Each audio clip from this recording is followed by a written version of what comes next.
Welcome to our program on Kardec Radio.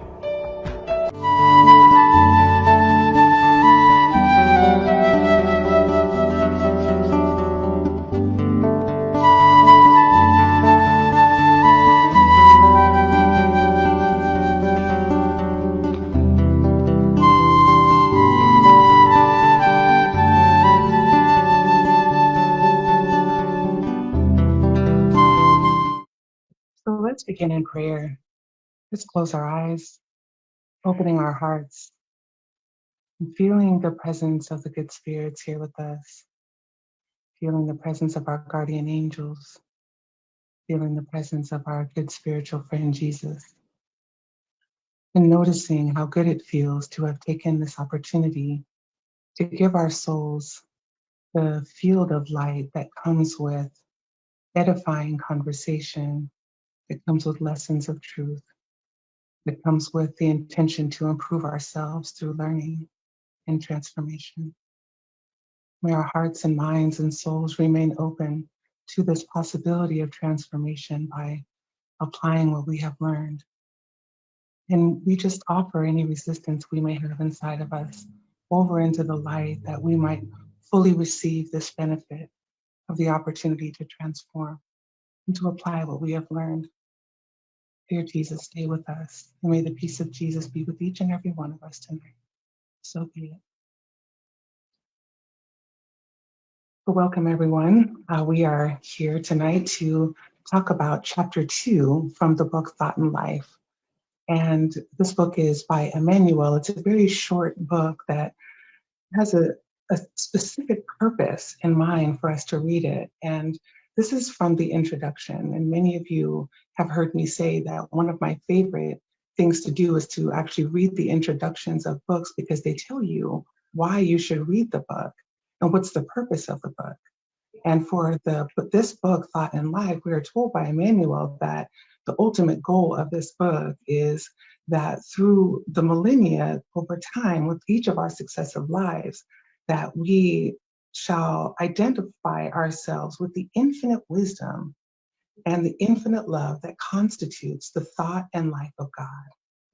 So if we were to apply this filter, this idea that we are going to, identify ourselves with the infinite wisdom and infinite love that is the thought of God, let's progress through our talk tonight and progress through the learnings, thinking about this question: how can I identify myself with the infinite wisdom and love of God? How can I identify myself as someone who is thinking the thoughts of God? So this is how we want to approach our learnings tonight.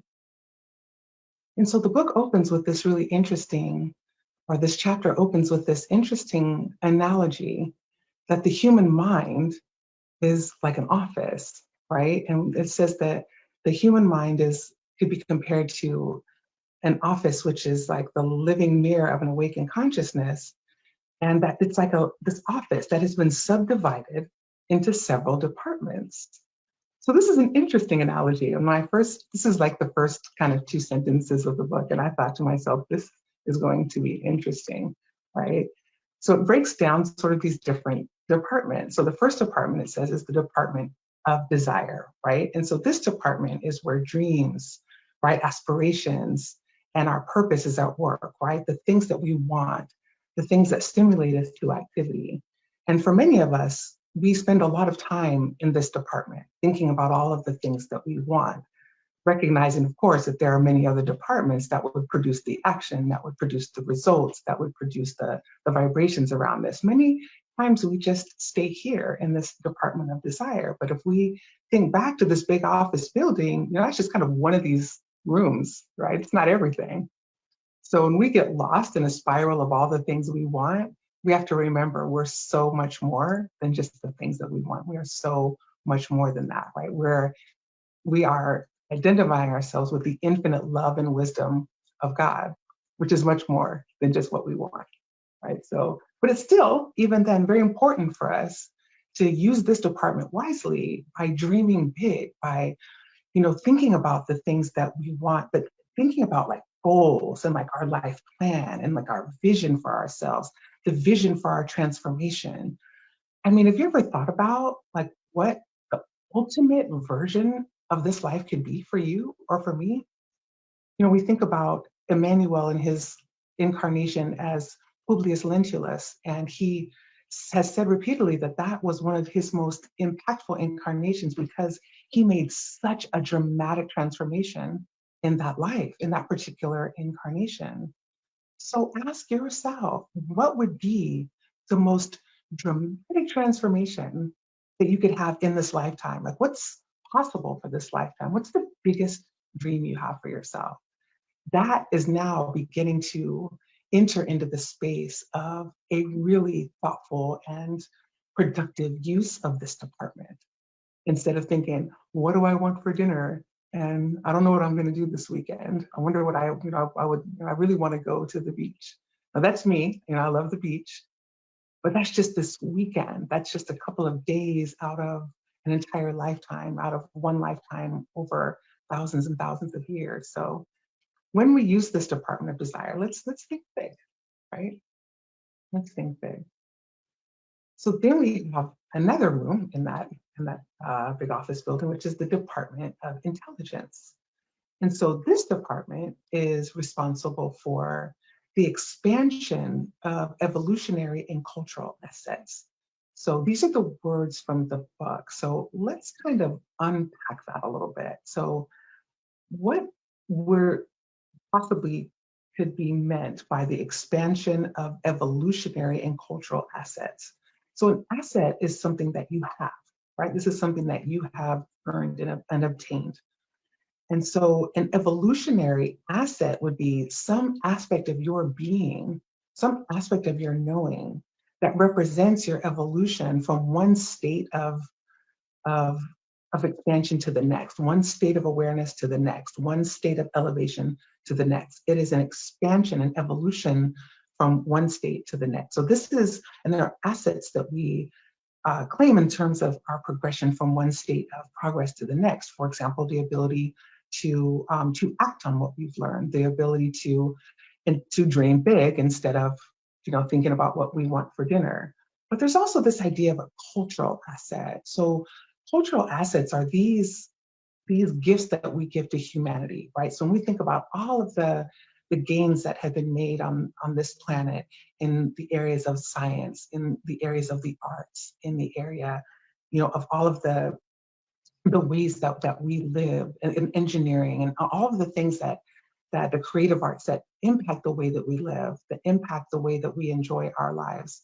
So these are our cultural contributions, right? And the cultural assets are the parts of our intelligence that contribute to that.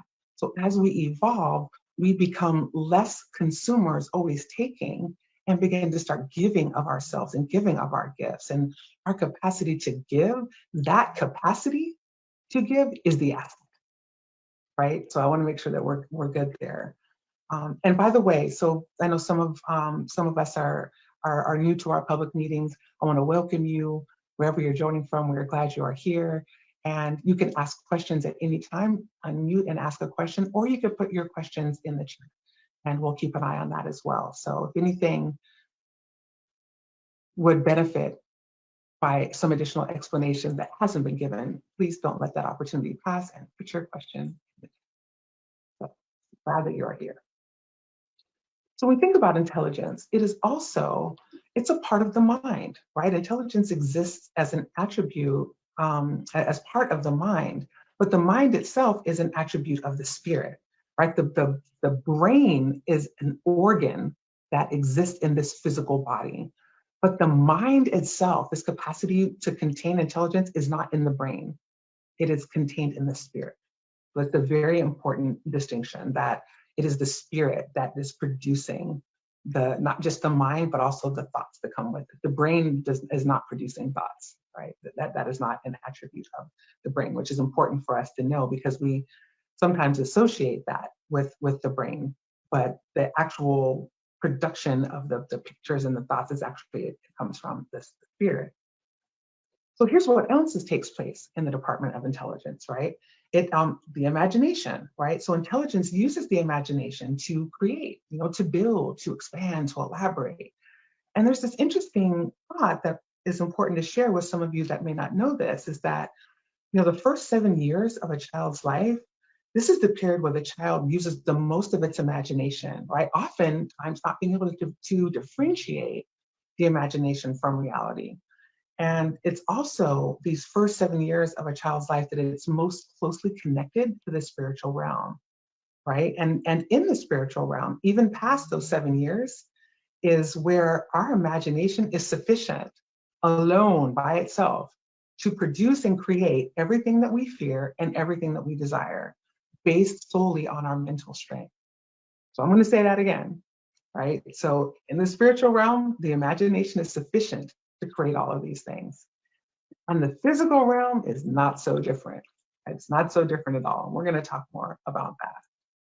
So imagination is also, it's the tool that we use to reprogram our mind with positive and with good images, right? And we think about the fact for thousands of years, over the millennia, that we've programmed our mind with useless fear and short-sighted desires like the weekend or the next meal, right? Or worse yet, in things like vices that produce short-term pleasures but long-term destruction, right? That's what we mean by short-sighted desires. And the result of this consistent programming over the millennia is that these fears and desires continue to produce all of our experiences in life. So literally, if you look around your house right now, every single thing that you can physically see or wherever space you're in started with a thought. If you can find one thing in your environment that did not start with a thought, I would like you to put that in the chat, because I would like to be educated on that. But my understanding is everything we have around us has been produced with a thought. And just like the things you can see that are tangible objects, so are all the situations in our life that were initially produced by thought. If anyone can think of a situation in your life that was not produced by thought, please put that in the chat also. I'm very curious about that. And so this brings to us that we have to use our imagination, right? We have to make the effort to form images that depict in detail, right, all that we want for our lives, including the feelings that we want to have. Because we can first produce feelings in the mind. It's as simple as remembering something someone said or did that annoyed us. And if we replay that, we can produce the same feelings of annoyance without even trying. And so it goes by logic that when thinking about a harmonious situation or a joyful situation or a peaceful situation, that we're going to produce the feeling that goes with that by default. It's not even going to take effort. So the effort becomes where we intentionally form those images, when we intentionally form in detail what it is we want to produce. And here's where something interesting that deserves our attention should be spoken into this space. And that's that some of us think in pictures. Some of us think in movies. I was talking to one of my loved ones recently, and this loved one was telling to me that they were remembering an unpleasant memory, and the memory was like a movie, and the movie kept playing over and over. And so every time they watch this movie in their mind of this unpleasant memory, they begin to feel bad and to feel scared. And so the invitation there is to, if it's a movie, then when you create that new image needs to be a new movie, right? It needs to be a new moving picture that depicts the scenario of what you want to have happen. If the way we think is just in still images, right? We just see like a still picture, then we have to create new pictures. But along with creating those new pictures, we can also create new feelings as well. So it looks like we have some things in the chat. Let me see if anyone has produced. Let's see. So we have names for the prayer book. Okay, knowing that the mind belongs to the spirit explains the deja vu sensation. Exactly. Oh, that is such a good point. That is exactly why. So if you've ever had the experience like, oh, wait a minute, I've experienced this before. That's not the brain telling you that, because the brain is indigenous to this particular incarnation, but your spirit has lived in many bodies. And so the memories exist in those spirit. Very, very good point, Paula. Thank you. And so for us, this brings to us that it's super necessary that we have to dedicate even just a few minutes of our day to watch for these formations of these negative images or these negative movies, right, that are producing images that we no longer want for our lives. In order to actually change them, we actually have to begin to have some diligence in observing them. And because we know that everything starts in our mind, unless there's something, I'm open. I want to see in this chat if you're all going to tell me something that does not start in the mind. That nothing's more important for us to start the transformation that we want. It has to start in our mind, right? So this is critical. This is critical for us. We have to begin to now look at how we can enter into right relationship with these different departments of the mind. And tonight's lesson is really how we do that. So let's move on. So when we think about some of the other departments, one of them is the Department of Memory, right? The memory contains all the archives of our experiences, and Paula, you saw into the future there, right? It's we're taught in Spiritism that the thought, the will, the memories, all of our acquired knowledge, and all of our moral evolution, which includes those assets, those evolutionary and cultural assets we talked about, they're all in the spirit, right? The spirit that is temporarily occupying this body. And when this body expires after a finite amount of time, the infinite spirit remains and retains all of the thoughts, wills, memories, and acquired knowledge of this incarnation, along with all of the other ones. And so the perispirit reflects the thoughts of the spirits and transmits them to the mind. So let me just talk real quick about what the perispirit is for some of you who may not know. So in Spiritism, we learn that this being that we have has three parts. There's our infinite and eternal spirit that lives forever. And then there is this physical body that we temporarily occupy throughout a given incarnation. And then there's this intermediary between the spirit and then this physical body that we call the perispirit. And so the perispirit is it's almost like an ethereal like double of our physical body, the way that our physical body looks for this incarnation. This is what many people who say they've seen ghosts or mediums who have the capacity to see brothers and sisters without bodies. This is the form that they see, right? It looks a little bit wispy that some have reported. I do not have that gift. I am okay not having that gift. And so I cannot tell you what my eyes have seen, but this is what I have been taught. I'm sharing with you what I've learned through my study in Spiritism. But also the perispirit, in addition to what it physically looks like for those who can see it, it has this really important function. So it transmits data from the spirit to the body.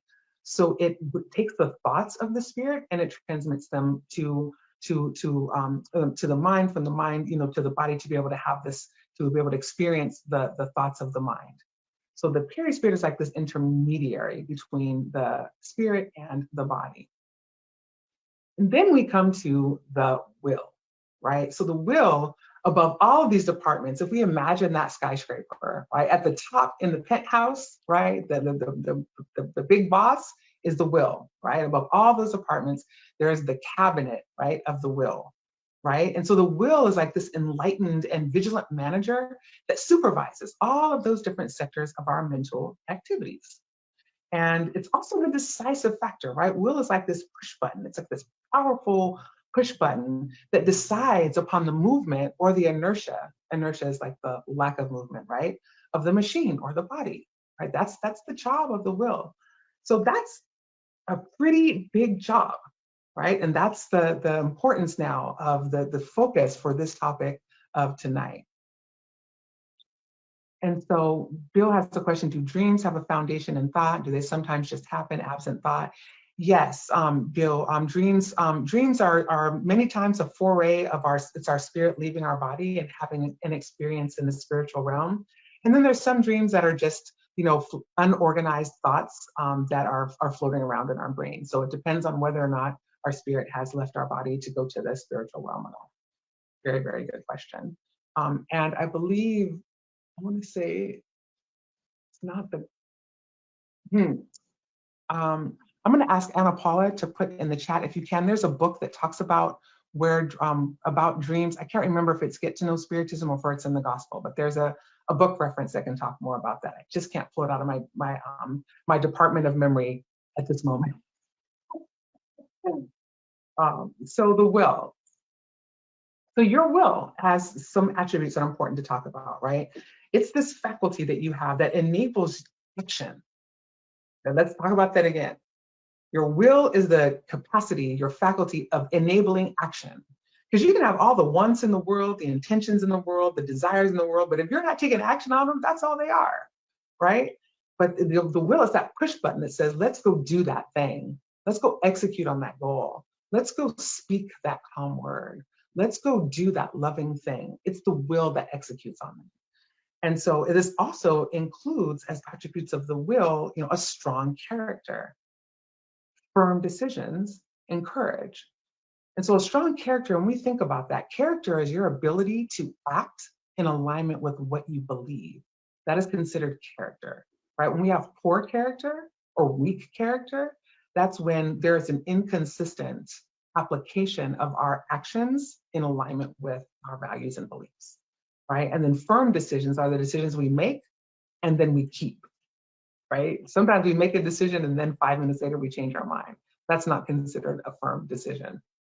And then all of this takes courage, right? Because in order to have a strong character, we have to many times go against the grain of what everyone else believes, right? If we're going to stand true to our values and act in accordance with that, many times that means doing things differently from your friends, or doing things differently from your family, or doing things in a way that might cause your colleagues at work to look at you differently because you're taking a stand. So this courage is also part of the will. It's the capacity to continue taking action in spite of whatever the heck other people think, right?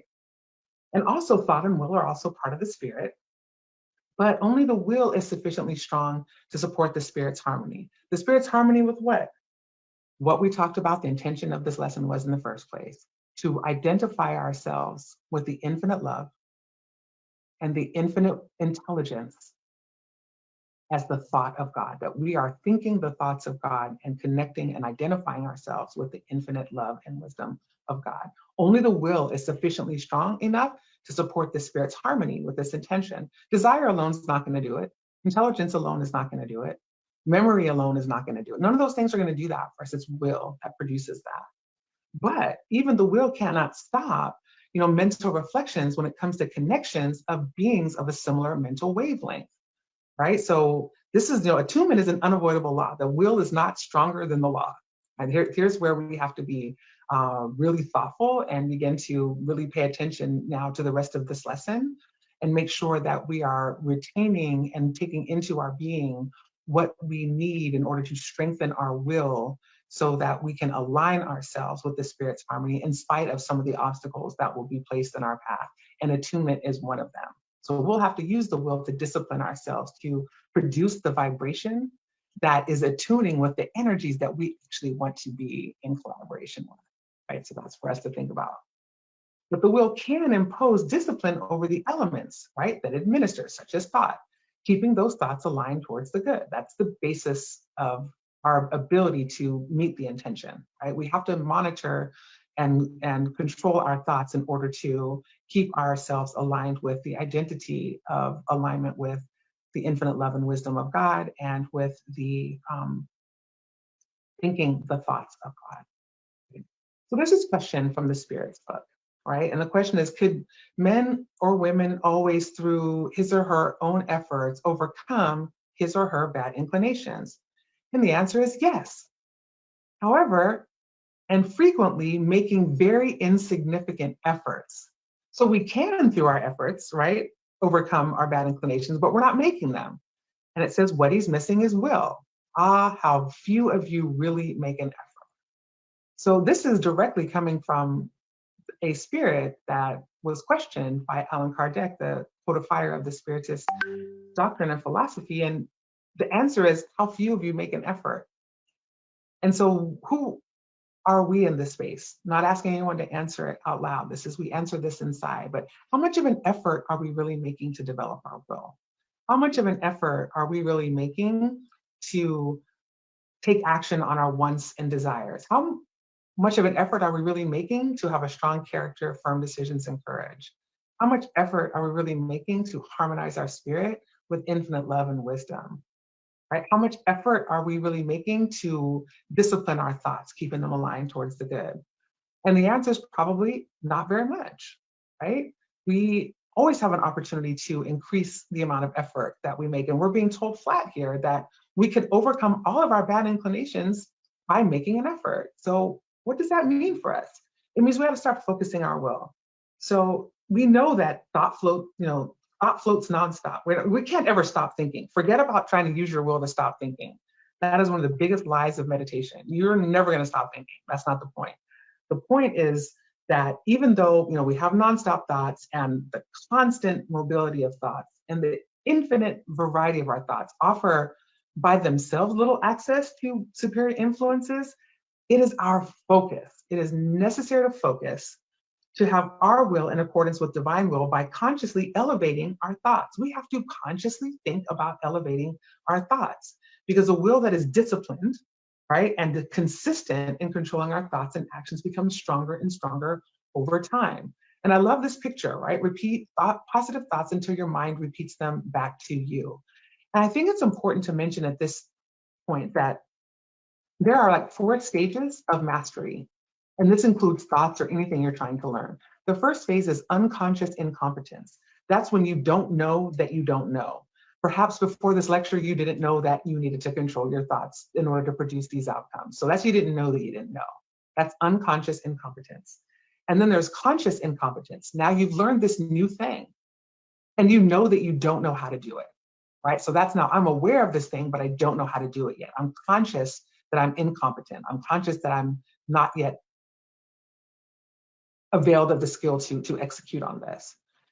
But you start to practice controlling my thoughts, thinking good thoughts and repeating positive thoughts in my mind. I'm doing this, but it takes effort because I'm clear that I don't really know how to do this. But over time, right? Consistent actions over time, you get stronger. And then you move to this next phase of mastery that's called conscious competence. It means you're aware that you're figuring this out, like you're getting better, you're getting good at this. You start to notice that when you discipline your thoughts, you are thinking a good thought. You begin to notice that you discipline your thoughts to produce an image that makes you feel good, and then you feel good. And you say to yourself, hey, like this works. But you consciously have to do it. You consistently have to think about this good thought and produce this good image.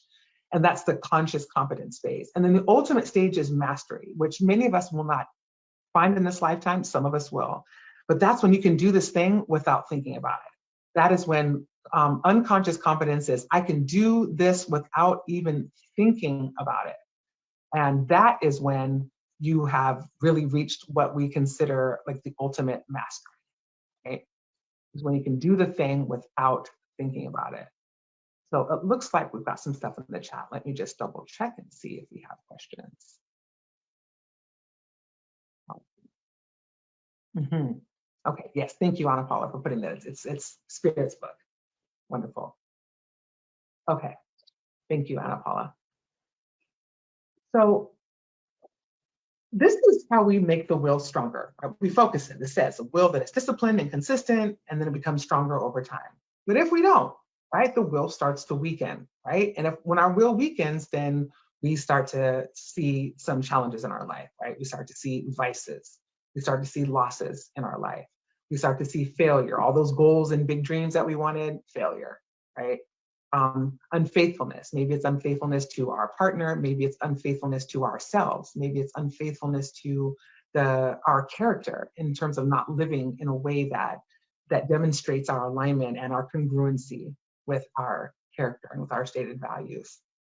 And eventually it's our potential is compromised, right? And our potential is our capacity to, we talked about, that big dream, right? How we should be dreaming big. And, that big dream is not going to be able to that big dream cannot be produced from a state of weakened will. And that big dream represents our potential. That's like our capacity. The biggest we can dream is the biggest of our potential. So if we're not dreaming big, then we're already limiting our potential immediately, right? But assuming that in our, before the will weakens, that we're dreaming big, that's our potential, and that begins to weaken. And if this, and our potential is compromised, and if left unchecked, or untreated, right, the will diminish until it begins to lose awareness, to lose self-awareness, and will continue to weaken, right, until a total loss of our will, right? And that, that weakened will begin to like change the way we live, right? It's going to change the way we act. It's going to change, the way we fight, right? Because we may start from like fighting ourselves to fighting other people, right? Because we always have to fight ourselves. We have to fight down the lower desires in order to execute on the highest expression of ourselves. But changing in our will may make us fight other people now, which is not the highest expression of ourselves. It's going to change the way we learn. It's going to change the way we serve, right? It just adds like this picture shows, it's like kind of the beginning of like some gloom and doom. And if it continues to weaken, right, then we've got some serious dangers ahead that are far, far more concerning, right? Some of those dangers include like how we feel about the loss of will, right? We notice when we start to weaken, and it may produce loneliness and irritability, isolation, anxiety. In and of itself, we have situations, and then we have how we feel about those situations that can produce more suffering for us, right? So it's how we feel, we're suffering. And then there's the narrative we tell ourselves about how we feel, right? And then that creates more suffering for us. But then obsession is also becomes a real danger, right?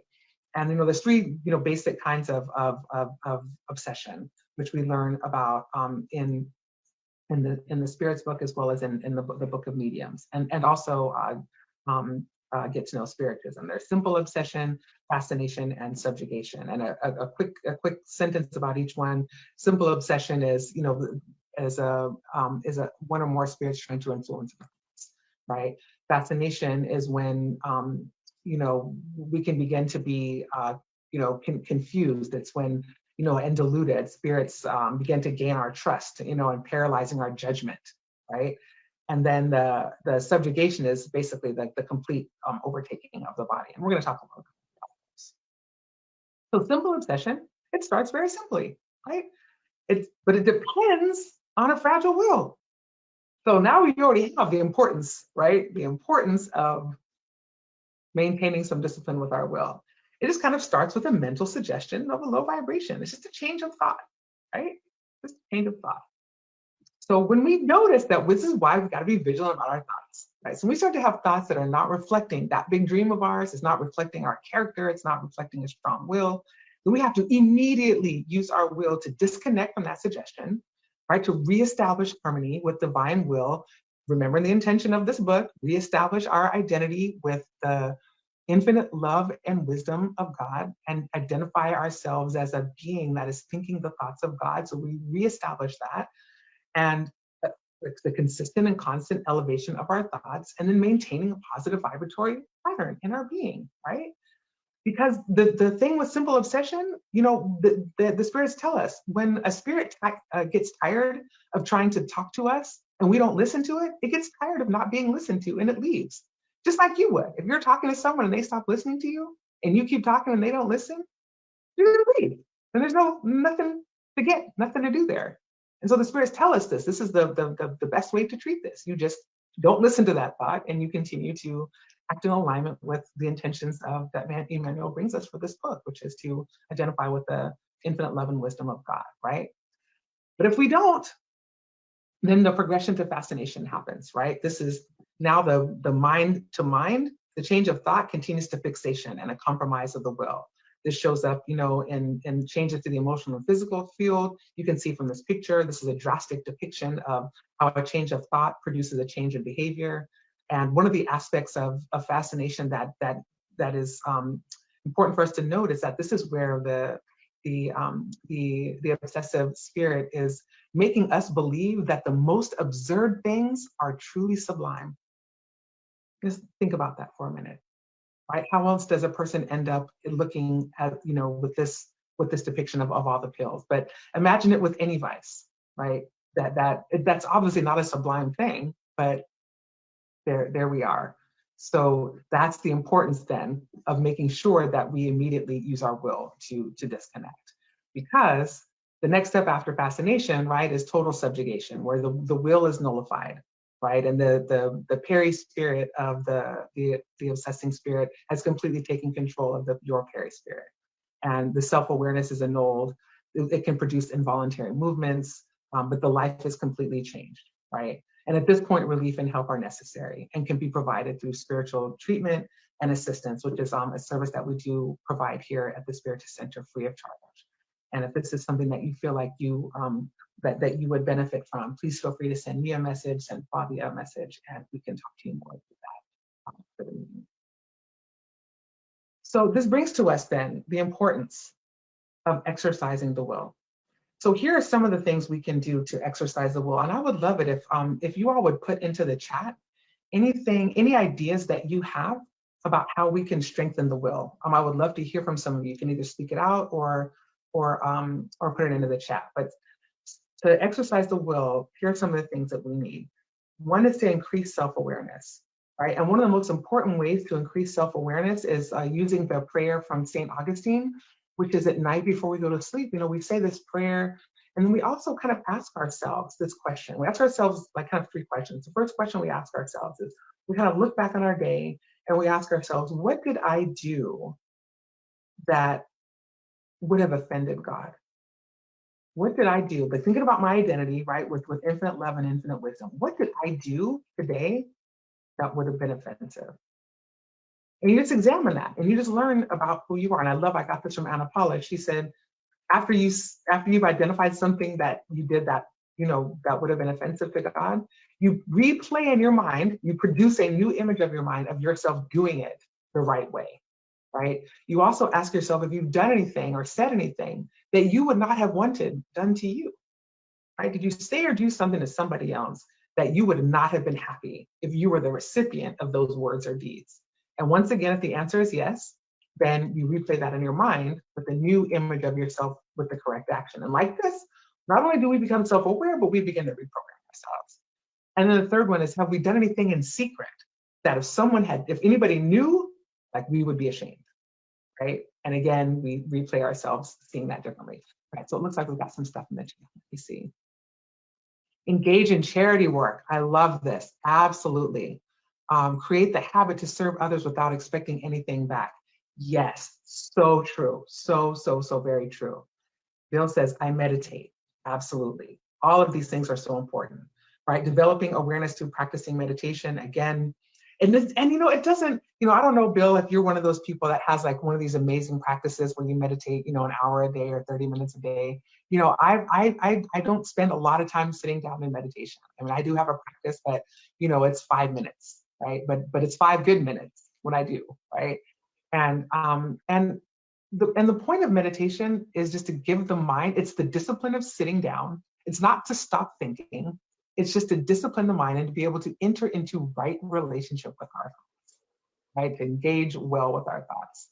And then also develop positive energy in our being by starting with small renunciations and practicing charity. You know, like if you like have vices, maybe you smoke cigarettes, right? Cut that down in half, right? Don't try to quit all at once, just cut it down in half, right? If you're like me and you like to overeat, you know, like just skip one snack a day, right? It's just beginning with small renunciations and building up to, like what Raphael said, is, you know, practicing charity and doing the good.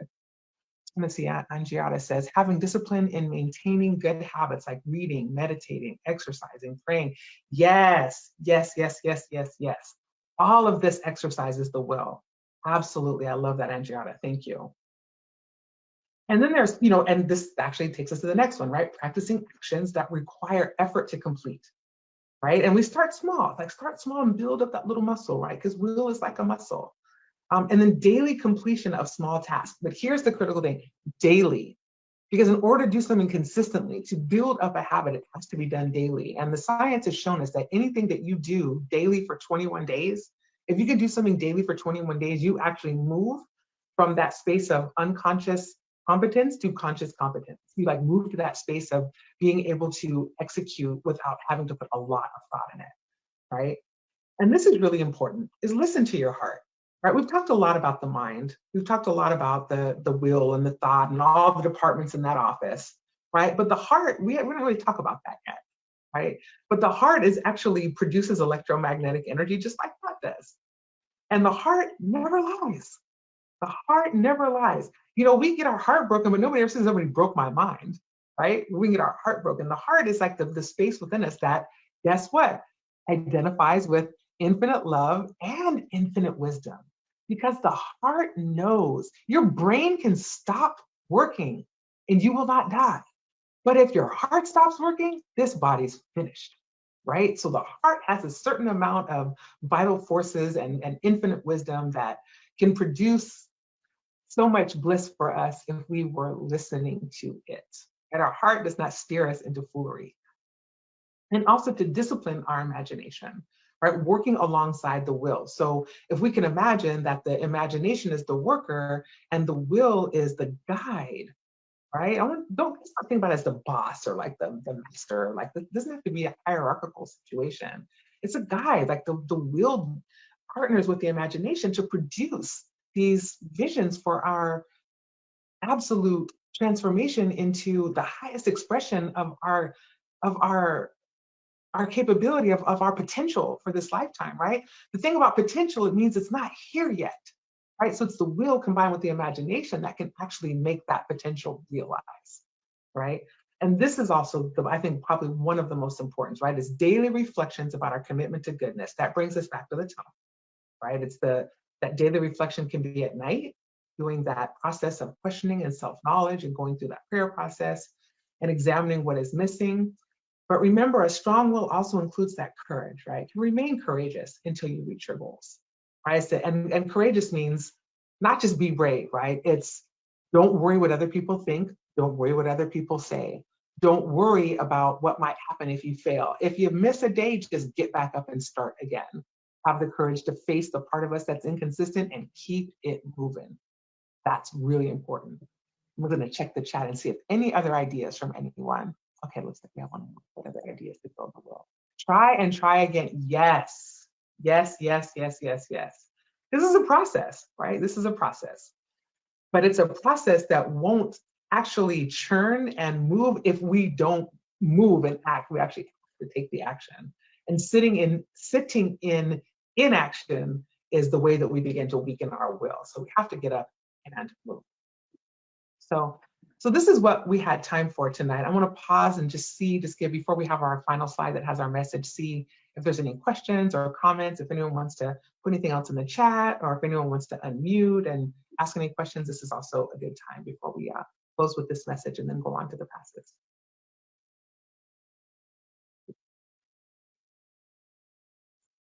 So our last slide is let's see. Not a question, but just a comment. It's yes, like being like the little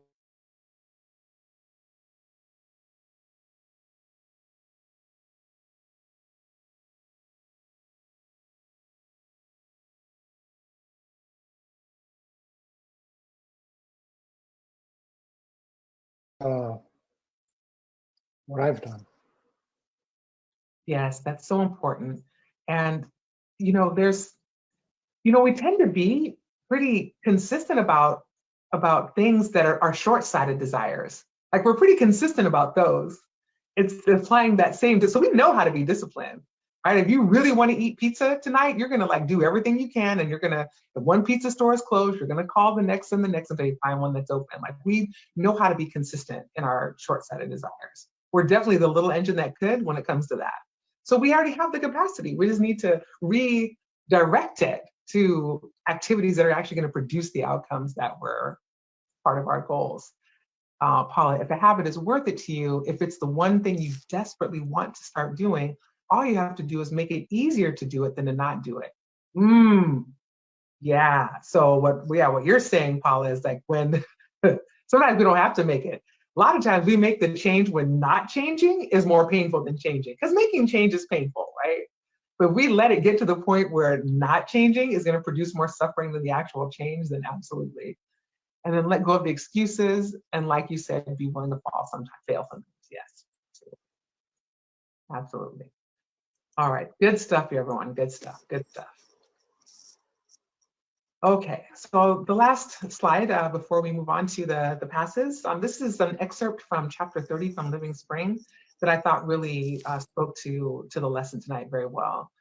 So it says, do you not know that you are God's temple and God's spirit lives in you?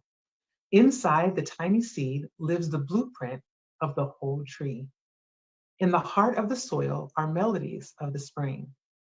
Nevertheless, the orchard needs constant care. The crystal clear spring needs an aqueduct so that it may run without becoming contaminated. Similarly, the spirit harbors the gene of divinity.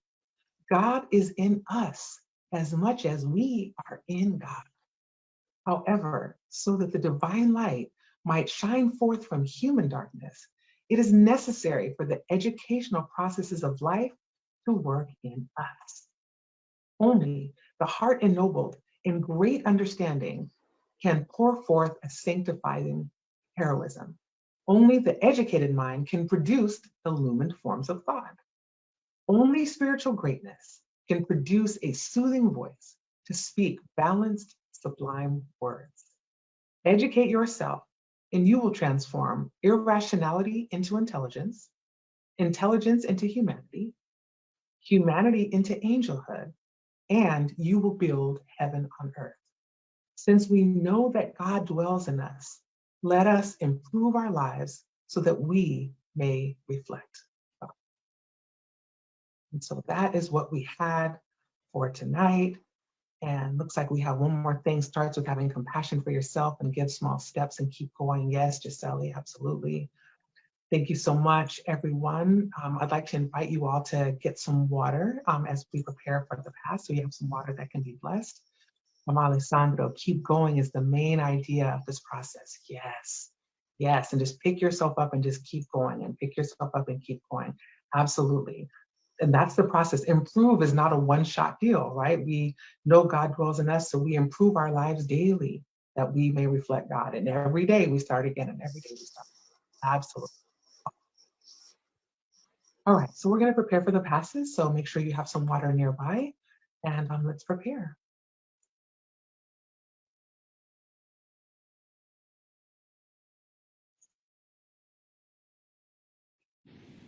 Let's prepare ourselves now for the moment of the passes and the blessing of our water. Place by your side a container with clean water to be blessed and magnetized. Dear brothers and sisters, no matter where you are in this moment, what difficulties you're facing, Jesus is always ready to come to our help. Place yourself now in a comfortable position, one that facilitates concentration and receptivity. Breathe slowly and calmly. Inhale and exhale. Inhale and exhale. Fill your lungs with air and release slowly. Let the energy of tranquility and peace penetrate your lungs and circulate throughout your body. Your soul, in harmony with your body, feels peaceful and at peace. Let us think now about the passage of Jesus among us. In a beautiful and clear day, the golden rays of the sun illuminating the joyful landscape, multicolored flowers, bouncing, chirping birds fill the landscape with optimism. The news of the cures brought a crowd of needy people around Jesus. Suddenly, Jesus appears, calm and serene. His white tunic is light and long all the way up to his feet. At the sunset, all those who were sick and affected by different diseases were brought to him, and Jesus, laying his hand on each one, healed them, as narrated in the Gospel of Luke. Let's mentalize now Jesus approaching us in this moment, placing his friendly hands on top of your head. Feel the presence of this divine master right with you, feeling like a waterfall of pure and crystalline waters start to fall from his hands, coming from his love to bathe you, falling on your head, streaming down your shoulders, bathing your whole entire being, bringing you peace, serenity, and balance, cleaning all impurities and pacifying yourself. Feel these waters bathing you, cleansing and purifying. Breathe. Now think of Jesus as a sun right before you, his light, his warmth, embracing you, enveloping you. Feel the healing emerging, emanating from Christ towards you. He hears your prayers. Trust him. His love is infinite. He is always by your side, protecting, offering everything you need. Trust him. Feel and absorb all these magnificent healing energies coming from Jesus in this moment. His light surrounds and embraces you. Feel these energies running throughout your body. Feel yourself re-energized, strengthened, and at peace. Dear Lord Jesus, our divine friend, extend your generous hands, Lord, and transform these waters into remedies for our physical and spiritual ailments. Hold us, Jesus, in your peace. Extend your vibrations of love for the benefit of my home, dear Lord. May peace, health, tranquility reign here with my family. We give thanks to you, Jesus, and pray that you stay with us today and always. Thank you, God.